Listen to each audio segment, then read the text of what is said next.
الحمد للہ وکفی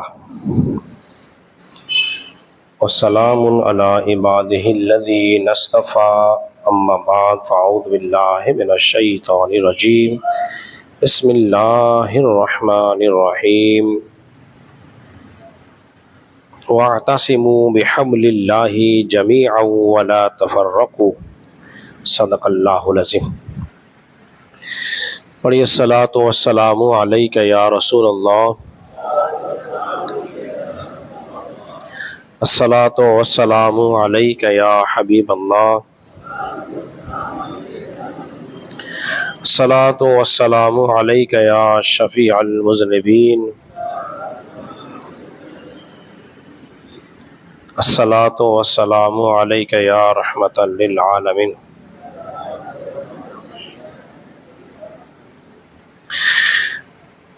حضرات محترم، آپ حضرات درس قرآن سماعت کر رہے ہیں اور محرم حرام کے سلسلے میں یہ آج ہمارا نواں پروگرام ہے اور نوی نشست ہے۔ جتنے بھی پروگرام ہوتے ہیں یا درس ہوتے ہیں یا بیانات کا سلسلہ ہوتا ہے، یہ انسان کو سیکھنے کے لیے، دین کو سمجھنے کے لیے موقع ملتا ہے، اور یہ بہترین مجلسیں ہوتی ہیں۔ ان مجلسوں میں، ان پروگراموں میں ضرور جانا چاہیے، ان محفلوں میں ضرور جانا چاہیے۔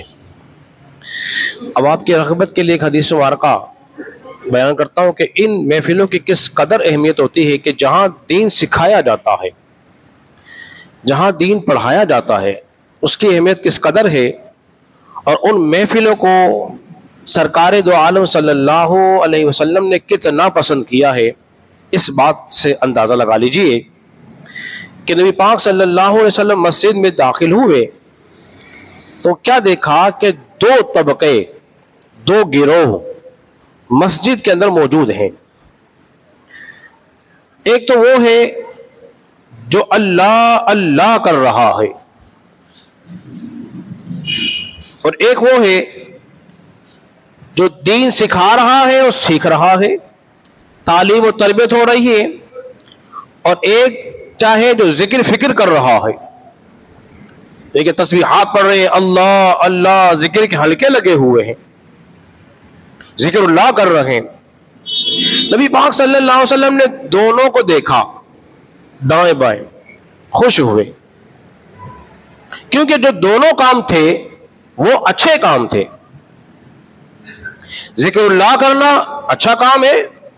اللہ نے فرمایا یا ایھا الذین آمنوا اذکروا اللہ ذکرا کثیرا، اے ایمان والو کثرت سے اللہ کو ذکر کیا کرو، کثرت سے یاد کرو، اور اس قدر یاد کرو اللہ کو کہ لوگ تمہیں دیوانہ کہیں، لوگ تمہیں مجنون کہیں، پاگل کہیں، اس قدر کثرت سے اللہ کی یاد کرو، ذکر اللہ کیا کرو۔ ذکر کی فضیلت ہے۔ دوسری طرف وہ لوگ علم دین سیکھ رہے ہیں، حضور نے دونوں کو دیکھا، اور دیکھنے کے بعد آپ نے کیا کیا؟ نبی پاک صلی اللہ علیہ وسلم وہاں تشریف رکھی جو لوگ علم دین سکھا رہے تھے، وہاں بھی بیٹھ سکتے تھے، وہاں بھی بیٹھ سکتے تھے، وہ بھی اچھا کام تھا، لیکن محبوب کون سا تھا؟ جہاں علم دین سیکھا سکھایا جا رہا تھا، آپ وہاں تشریف فرما ہوئے اور فرمایا اللہ تبارک و تعالیٰ نے مجھے معلم بنا کر بھیجا ہے، معلم بنا کر بھیجا ہے۔ حضور معلم بن کر آئے ہیں، حضور نے پڑھایا ہے، رب سے پڑھا ہے، امت کو پڑھایا ہے۔ کس سے بڑھا ہے بولیے؟ رب سے بڑھا ہے اور امت کو پڑھایا ہے، اور ایسا پڑھایا ہے کہ رہتی دنیا تک آپ کا دین قائم و دائم رہے گا۔ بلکہ اللہ نے ارشاد فرمایا هو الذی ارسل رسولہ بالہدی ودین الحق لیظہرہ علی الدین کلہ۔ اے محبوب صلی اللہ علیہ وسلم، ہم نے آپ کو ہدایت اور دین دے کر بھیجا ہے،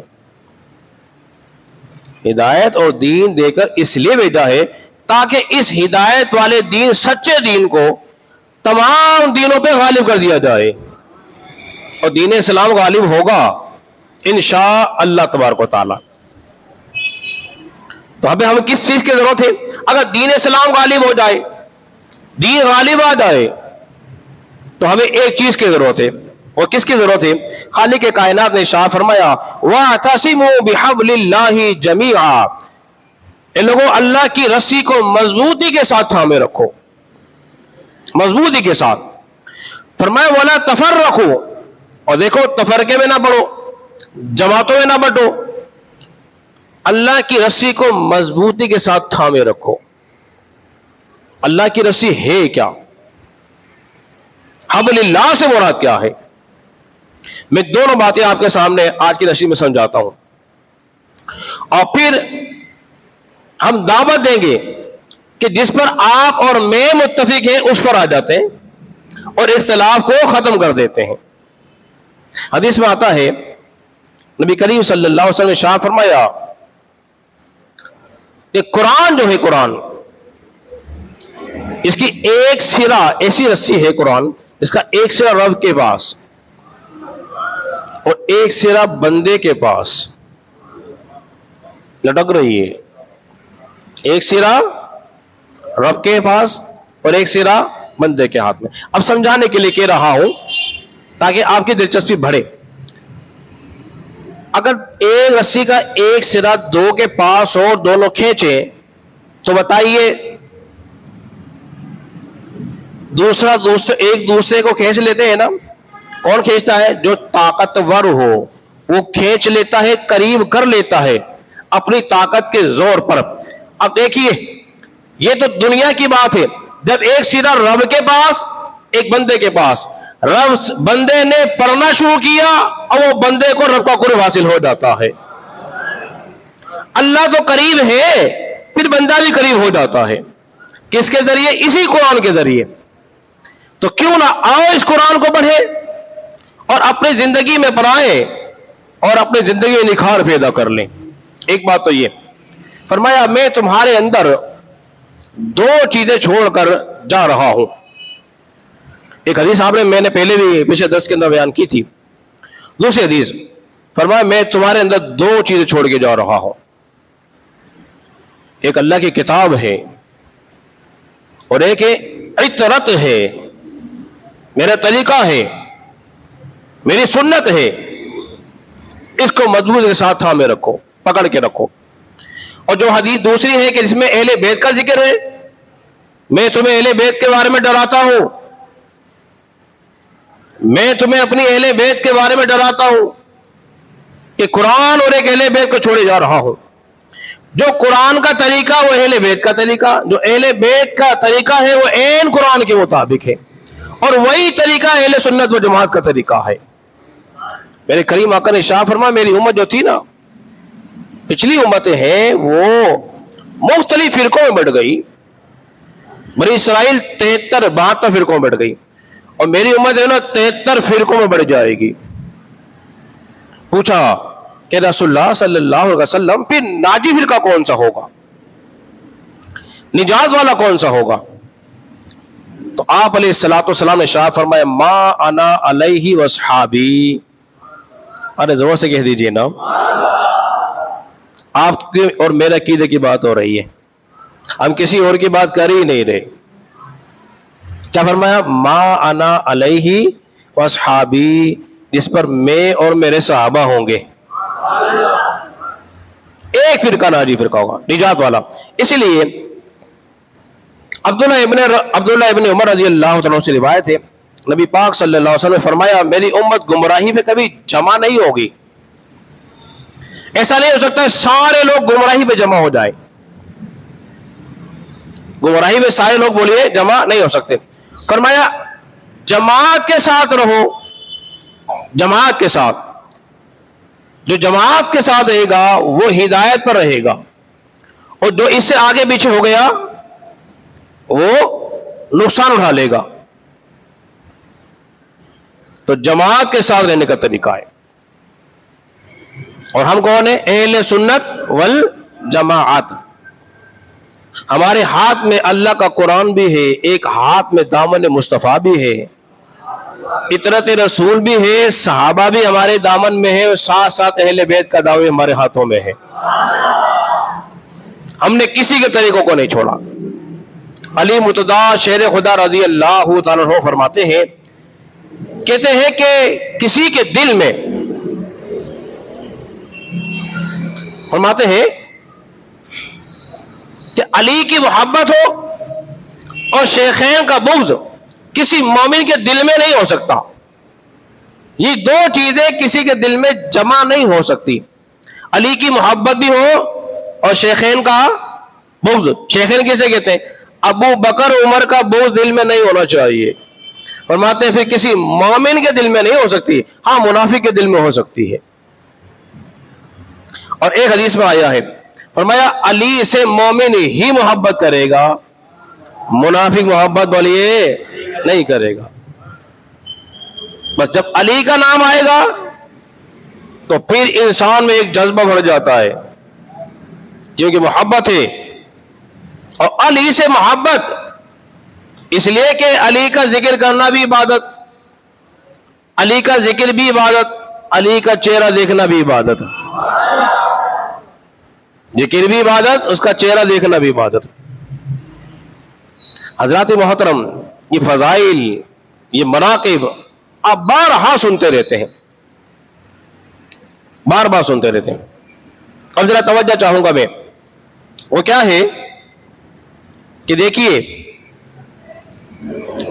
نبی کریم صلی اللہ علیہ وسلم کو ان دونوں نواسوں سے کیسی محبت تھی. میں یہ کوشش کر رہا ہوں تمام درسوں کے اندر جو باتیں بیان کر چکا ہوں ان باتوں کو دوبارہ ریپیٹ نہ کیا جائے. کہ نبی کریم صلی اللہ علیہ وسلم خطبہ ارشاد فرما رہے تھے، خطبہ دے رہے ہیں. دوران خطبہ کے کیا ہوا کہ حسنین کریمین حجرے فاطمہ سے نکل آئے باہر. ابھی عمر بڑی چھوٹی ہے، سرخ دھاری دھار کپڑے پہنے ہوئے ہیں، چل رہے ہیں کہ گر جاتے ہیں، پھر کھڑے ہوتے ہیں، پھر چلتے ہیں. جگہ ہموار نہ تھی، چلنے میں دشواری تھی. نبی کریم صلی اللہ علیہ وسلم نے کیا کیا؟ فوراً اپنے خطبے کو ترک کر دیا اور ان کو اٹھا لیا. خطبہ چھوڑ کے ان کو اٹھا لیا اور اپنی گود میں بٹھایا اور فرمایا اللہ کا فرمان سچا ہے، انما اموالکم و اولادکم فتنہ، بے شک تمہارا مال، تمہاری اولاد تمہارے لیے آزمائش ہے. مجھ سے رہا نہیں گیا اور میں ان کو اٹھا لیا. تو جس کی خاطر رسول اللہ صلی اللہ علیہ وسلم خطبہ ترک کر دے، ان کا مقام و مرتبہ کیا ہوگا؟ مقام و مرتبہ کیا ہوگا؟ ایک مرتبہ سیدہ سے حسنین کریمین نے یہ کہہ دیا، اما جان کو تہوار آنے والا تھا، اب نئے کپڑے موجود نہیں ہیں، نئے کپڑے موجود نہیں ہیں پہننے کے لیے، کہاں سے آئیں گے؟ ہمیں نئے کپڑے چاہیے. تو آپ نے فرمایا بیٹا اللہ نے چاہا تو انشاءاللہ انتظام ہو جائے گا. چلا دیا اور دعا کی اللہ تو جانتا ہے یہ نئے کپڑے مانگ رہے، میں کہاں سے دوں، کہاں سے دوں، تو کو بندوبست کر. بس دعا کی، اللہ نے دعا قبول فرما لی. سو گئے، دستک ہوئی اور کسی نے بھیج دیا. بولے جی کون ہے؟ بولے جی خادم ہوں، خدمت گزار ہوں، کپڑے لایا ہوں حسنین کریمین کے. ان کے کپڑے پہنا دیے. دونوں بچوں نے کپڑے پہنے، عمدہ لباس، اور خوش ہیں. نبی پاک صلی اللہ علیہ وسلم گھر تشریف لے گئے، ان کو دیکھا نیا لباس حسن حسین نے پہنا ہوا ہے، بڑے خوش ہیں. تو آپ نے فرمایا فاطمہ جانتی ہو یہ نیا لباس آیا کہاں سے ہے؟ جانتی ہو کہاں سے آیا ہے؟ فرمایا یہ نیا لباس جبریل لے کر آئے ہیں، جنت سے آیا ہے. جن کے لیے جوڑے جنت سے آئے ان کا مقام مرتبہ کیا ہوگا؟ اگر فاطمہ کی دعوت کا تذکرہ کروں مختصر وقت کے اندر، جو مجھے کہیں بیان کے لیے جانا بھی ہے. حضرت عثمان کی دعوت کا سلسلہ شروع ہو گیا نا، تو بڑا نام تھا، حضرت عثمان نے بڑی دعوت کی، عالی شان دعوت کی. اور حضرت علی کہنے لگے فاطمہ اگر ہمارے پاس بھی مال ہوتا نا تو ہم بھی عثمان کی طرح دعوت کرتے، غلام بھی آزاد کیا ہے۔ تو فاطمہ نے کہا علی آپ کیوں دل چھوٹا کرتے ہیں، آپ بھی دعوت دے آئیے۔ بولے جی اسباب ہی نہیں۔ بولے آپ دے تو آئیے، اللہ کرم فرمائے گا۔ ایسی بات وہ کرتا ہے جس کا تعلق رب کے ساتھ بڑا مضبوط ہوتا ہے، رب کی ذات پہ بڑا بھروسہ ہوتا ہے۔ دعوت دیا ہے مختصر نہیں ہے کہ رسول اللہ صلی اللہ علیہ وسلم آپ کی دعوت اصحاب کے ساتھ آ جائیے گا۔ حضور بھی تشریف لے کے چلیے سیدہ کے گھر چلتے ہیں، پہلے بھی جاتا رہا ہوں لیکن آج کا جانے کا مزہ ہی کچھ اور ہوگا۔ صحابہ رسول چلے گئے، کھانا آیا، آپ نے دعا کی اللہ تو جانتا ہے علی کی خواہش ہے کہ رسول تیرے رسول کی دعوت کرے، انتظام نہیں ہے، تو بندوبست کر، میری لاج رکھ لے۔ وہ جو ہانڈی میں جو بنائی تھی نا وہ چھوٹی سی ہانڈی، اللہ نے اسے جنت کے کھانوں سے بھر دیا، کھانا لگا دیا، بھر بھر کے نکال رہے ہیں، کھا رہے ہیں، خوش ہو رہے ہیں۔ آپ نے فرمایا بھائی عثمان کی دعوت بھی ہم نے کھائی تھی، عثمان کی دعوت میں جتنے کھانے تھے دنیا کی ہی نعمت تھی، لیکن فاطمہ تیری دعوت میں جو کھانا آیا ہے دنیا کی کوئی نعمت نہیں ہے بلکہ جنت سے آیا ہے۔ تو جو جنت کے کھانے پہ کھائے ان کا مقام مرتبہ کیا ہوگا؟ اس لیے فرمایا جس نے میری فاطمہ کو تکلیف دی اس سے مجھے تکلیف دی۔ نبی پاک صلی اللہ علیہ وسلم فرمایا کرتے تھے فاطمہ حسین کو رونے نہ دیا کرو، اس کے رونے سے مجھے تکلیف ہوتی ہے، اس کے رونے سے مجھے تکلیف ہوتی ہے۔ رسول اللہ صلی اللہ علیہ وسلم کے جو محبوب ترین بیٹے جسے حضور فرماتے تھے میرے بیٹے ہیں، وہ کون سے تھے بولیے؟ حسن اور حسین تھے، دو بیٹے تھے۔ ان میں سب سے بڑے بیٹے کا نام کیا ہے بولو؟ بڑی آواز کم آئی ہے۔ حسن رضی اللہ تعالی عنہ، یہ نوجوانوں کے سردار ہیں۔ کیا ہیں؟ نوجوانوں کے سردار ہیں۔ اور جب یہ حسن نکل کے آ جاتے تھے نا، حضور نماز پڑھ رہے ہیں اور بچے کی عادت ہوتی ہے کہ وہ اپنے والدین کے پیروں کی طرف زیادہ آتا ہے، اور یہ نوازا چلتا ہوا آگے ہے نا آئے تو پیروں میں جب آئے نا رسول اللہ صلی اللہ علیہ وسلم نے کشادہ کر دیا، پیروں کو کھول دیا، جس کی خاطر رسول اللہ صلی اللہ علیہ وسلم اپنے قدمین شریفین کو کشادہ کر دیں ان کا مقام و مرتبہ کیا ہوگا؟ جنہوں نے کہا کہ نماز میں غیر خدا کا خیال آ جائے نماز نہیں ہوتی، ارے رسول اللہ کا خیال دیکھو حسن حسین کی طرف لگا ہوا ہے، پوچھو حضور کی نماز ہوئی کہ نہیں ہوئی؟ انہیں سوچنا چاہیے اس بارے میں۔ امام حسن کا نام جنتی نام ہے، جنت سے آیا ہے، اور آپ سے پہلے کبھی یہ نام رکھا گیا نہیں کسی کا بھی۔ امام حسن نے 25 حج کیے ہیں پیدل۔ کتنے؟ 25 حج پیدل کیے ہیں، اور 2 مرتبہ سارا کا سارا مال جو مال تھا راہ خدا میں آپ نے خرچ کیا ہے، اور 3 مرتبہ آپ نے نفس مال جو ہے راہ خدا میں خرچ کیا ہے۔ نفس مال، بہت خوف خدا رکھنے والے، انتہائی عابد و زاہد، زہد و تقوی کے ماہر۔ حضور نے کیا فرمایا تھا؟ جنتی نوجوانوں کے بولے کیا ہے؟ سردار ہیں۔ بچپن میں دی تھی ضمانت، اور امیر معاویہ رضی اللہ تعالیٰ عنہ نے ان سے کی صلح۔ کیا کر لی تھی؟ ان سے صلح کر لی تھی۔ اب آپ نے سوچنا ہے اس مقام و مرتبے پر، یہ فکر، یہ نظریہ اپنے دل و دماغ میں راسخ کرے کہ اتنا بڑا جلیل القدر امام جس سے بیعت کر رہا ہے، جس کے ہاتھ میں بیعت کر رہا ہے، بولیے اس کو برحق مانا کہ نہیں مانا؟ ان کو خلیفہ برحق مانتے تھے تبھی تو بیعت کی تھی۔ ارے بولیے تو، کی تھی نا؟ ان کو خلیفہ حق برحق مانتے ہوئے ان کو بیعت کی، اور پھر امیر معاویہ رضی اللہ عنہ سالانہ